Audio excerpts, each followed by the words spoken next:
Hello mga lods, papakita ko sa inyo kung paano paandarin ang motor ng washing machine na nakadirekta. Ito sira to na motor mga kalods. Hindi na po gumagana.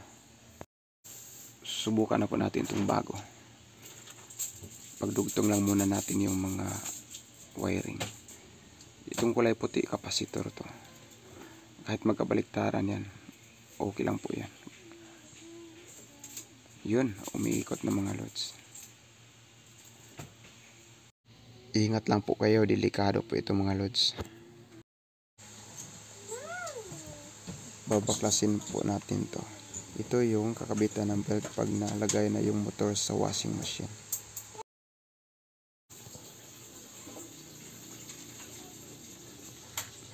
Babaklasin po natin to.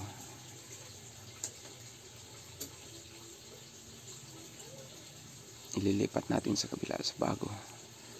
Yan na, nalipat na po. Higpitan na po natin na maigi para hindi kumalas pag umiikot na.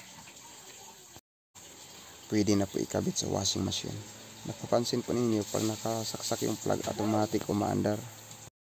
Pag nakabit na po to sa washing machine, may wiring pa to papunta sa wash timer. Yun ang nag-control na hindi siya aandar kaagad. Thank you for watching mga lods.